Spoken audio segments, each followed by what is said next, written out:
देश के अंदर और ये सपोले यहाँ पे बना पड़े हैं, सपोले। ये देखो सारा खत्ता, सारा ये कूड़े बीनने का काम है इन होगा। और ये सारे इनके यहाँ पे बांग्लादेशी, सारे बांग्लादेशी। भाई मैं परेशान हो गया हूँ भाई, और मैं सबसे यूथ से कहना चाहता हूँ कि भाई कोई दक्ष चौधरी मत बनना, क्योंकि भाई ये सरकार भी किसी की नहीं है। दबा देंगे, ना कोई संगठन साथ देगा, ना कोई हिंदुत्व साथ देगा। भाई बांग्लादेश चले जाओ, बांग्लादेश चले जाओ, भारत छोड़ दो, ये कहने वाला दक्ष चौधरी जैसा अंधभक्त आज गिड़गिड़ाता हुआ, रोता हुआ दिखाई दे रहा है।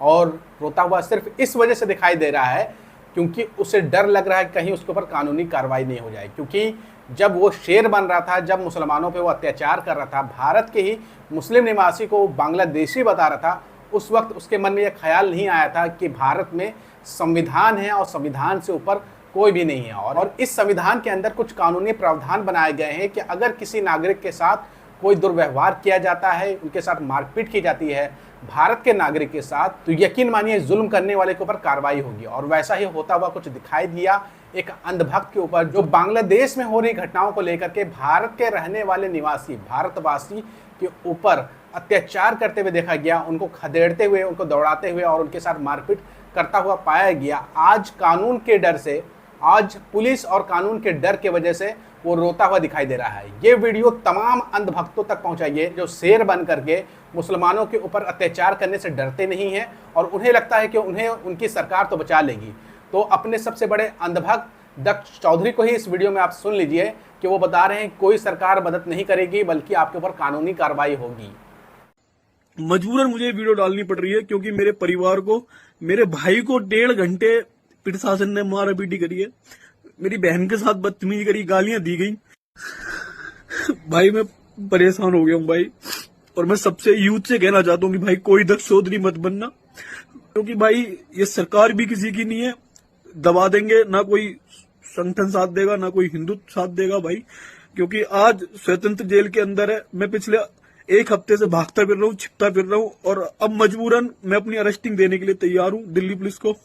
पर मेरे परिवार के साथ जो कर रहे हो वो बंद कर दो से करना, क्योंकि सादरा जो स्टाफ है वहां का, उसने मेरे परिवार, मेरे भाई के साथ बहुत मारपीट करी है, छोटे भाई के साथ, मेरी बहन के साथ बदतमीजी की है।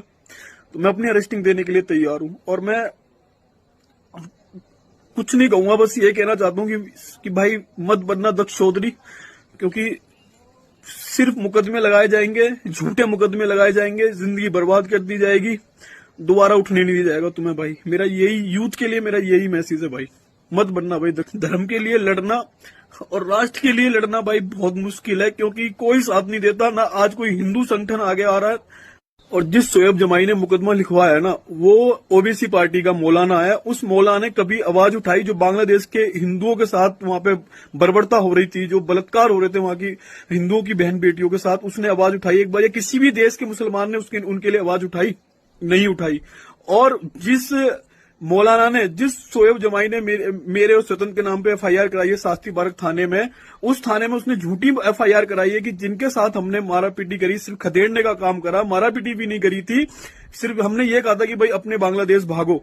उसने उन वहां पे झुटला दिया और वहां के लोकल मुसलमान उठा के खड़े कर दिए कि ये बंगाल के मुसलमान हैं। तो मैं ये पूछना चाहता हूँ शोएब जमाई से भी कि जो वहां पे मुसलमान, जो बंगाल के मुसलमान जो वहां हिंदुओं का नरसंहार करते हैं, वहां पे हिंदुओं की बहन, हिंदू दलित बहन बेटियों के साथ रेप करते हैं, क्या वो मुसलमान बंगाल के नहीं है? क्या वो देश के मुसलमान नहीं है?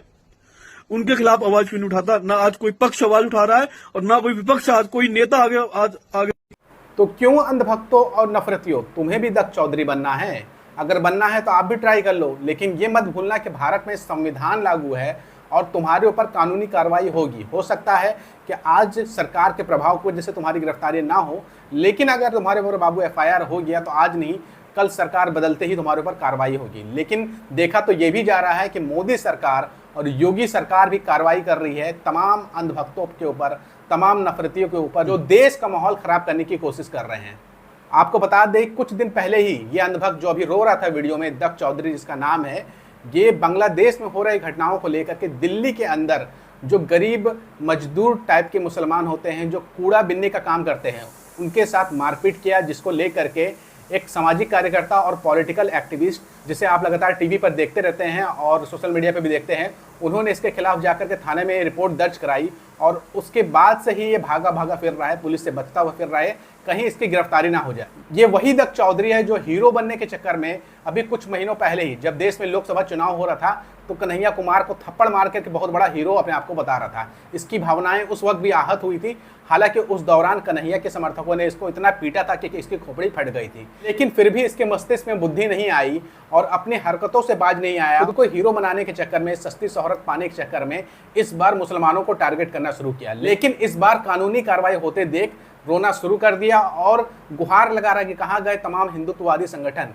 आज मेरे साथ क्यों नहीं खड़े हो रहे हैं। तो अंधभक्तों ध्यान से दो, जो तुम नफरत फैलाते हो ना, उसका खामियाजा तुम्हें ही भुगतना पड़ेगा और तुम भुगत रहे हो। जहां तुम नफरत फैलाने के लिए दिन भर 2-2 रुपए प्रति ट्वीट के हिसाब से दिहाड़ी मजदूरी करते हो, ये ढेरों ऐसे लोग हैं भारत में जो अपने कार्य में लगे रहते हैं और लगातार उनकी प्रगति हो रही है। सबसे बुरे हाल में कोई है तो वो अंधभक्त हैं। 5 किलो वाले राशन पर निर्भर हैं, 5 किलो राशन पर लंबी लंबी लाइनों में अंधभक्त लगे रहते हैं और उनके समर्थक लगे रहते हैं, और अंधभक्त ही सबसे ज्यादा परेशान है और उनकी हैसियत केवल 5 किलो राशन तक सीमित कर दी गई है। तो इस वीडियो को देखने के बाद तो मैं तो यही कहूंगा कि अंधभक्तों होश में आओ, देश में नफरत फैलाना बंद करो। जैसे ही ये वीडियो वायरल हुई, सोशल मीडिया पे तीखी प्रतिक्रिया आना शुरू हुई और सोशल मीडिया पे देखिए लोग क्या लिख रहे हैं। इस वीडियो को शेयर किया था दिनेश कुमार ने और इन्होंने लिखा था, दिल्ली में बांग्लादेशी बताकर मुस्लिमों को पीटने वाले दत्त चौधरी की बात उन अंधभक्तों को सुननी चाहिए जो बिना सोचे समझे कुछ भी करने को तैयार रहते हैं। अभी आपने नफरती अंधभक्त दत्त चौधरी को सुन लिया होगा, कैसे वो रोता हुआ गिड़गिड़ाता हुआ दिखाई दे रहा था अपने वीडियो में। इसके अलावा राव सचिन यादव लिखते हैं, हिंदुत्व के नाम पर गुंडागर्दी करने वाले दत्त से सीख ले लो। इसके बड़े बड़े नेताओं के साथ अच्छे संबंध होने के बावजूद वो नेता सांसद इसके लिए नहीं बोल रहे हैं तो तुम्हारा क्या हाल होगा, यह सोच लेना। अपना अच्छा काम धंधा करो, पढ़ाई लिखाई करो, अपने पैरों पर खड़े हो। एक बार फंस गए तो कोई नहीं आएगा बचाने। वहीं विनय चौधरी लिखते हैं, इसकी तो कुटाई करनी ही थी, ज़्यादा उछल रहा था, संघी चूचा। जबकि गब्बर नाम के यूजर लिखते हैं, यही होता है, चाहे किसी की भी सरकार या पार्टी के चक्कर में आप सिंघम बनोगे, कोई साथ नहीं देता। इतने ही हिंदुत्ववादी है तो दंगे में एक भी नेता की औलादें क्यों नहीं होती है, लेकिन ये दच्च जैसे चूजे तैयार हैं मरने मारने को, कौन समझाए इनको। बिल्कुल सही बात कर रहे हैं गब्बर नाम के यूजर कि देश में अगर कहीं भी दंगा होता है तो उस वक्त जो बड़े नेताओं के बच्चे होते हैं वो उस दंगे में क्यों नहीं शामिल होते हैं। उसमें शामिल होते हैं अंधभक्त, गरीब के बच्चे, और उनको ही भड़का करके दंगे करवाया जाता है और उनसे सियासी फायदा उठाया जाता है उन नेताओं के द्वारा जिनके बच्चे इंग्लैंड और अमेरिका में पढ़ते हैं। और आपसे कहा जाता है कि हिंदुत्व खतरा में है और आप इस बात को मान करके अपने हाथों में कलम लेने के बजाय हथियार उठा करके दंगे करते हैं, और उसका खामियाजा भी आपको ही भुगतना पड़ता है कि पूरी जिंदगी आपको कोर्ट कचहरी के चक्कर में घूमना पड़ता है और कई बार तो जेल भी हो जाती है और सजा भी हो जाती है। जब यही दक्ष चौधरी किसी भी लड़के को मार दिया करता था उनके माँ बाप के सामने और किसी भी व्यक्ति पर जुल्म करता था, तब इसके दिल का दर्द कहाँ चला जाता था। आज खुद पर कार्रवाई हो रही है तो रो करके दिखा रहा है, तो यकीनन इसके ऊपर कार्रवाई होनी चाहिए और ऐसी कार्रवाई होनी चाहिए कि दोबारा इस तरह की हरकत ना करे, क्योंकि इसकी आदत बन गई है कि लगातार सस्ती शोहरत पाने के लिए ये कमजोरों के ऊपर, मजलूमों के ऊपर जुल्म करता है। जब कन्हैया के ऊपर इसने हमला किया तब भी ये सस्ती शोहरत पाने के लिए कन्हैया के ऊपर हमला किया था और उसी दिन से ये थोड़ा मशहूर हुआ। हालांकि कन्हैया के समर्थकों ने जमकर कुटाई भी कर दी थी, लेकिन इस दत्त चौधरी नाम के छपरी को बिल्कुल भी कुछ समझ में नहीं आया और अपनी हरकतों को और ख़राब करते हुए इस बार गरीब मुस्लिमों के ऊपर कायरता दिखाई और उसका खामियाजा उससे भुगतना पड़ रहा है कि आज कार्रवाई हो रही है तो रोता हुआ दिखाई दे रहा है। आप पूरे घटनाक्रम को कैसे देखते हैं, कमेंट करके अपनी राय जरूर दीजिएगा और अगर आपको ये वीडियो पसंद आई है तो ज़्यादा से ज़्यादा शेयर करिएगा।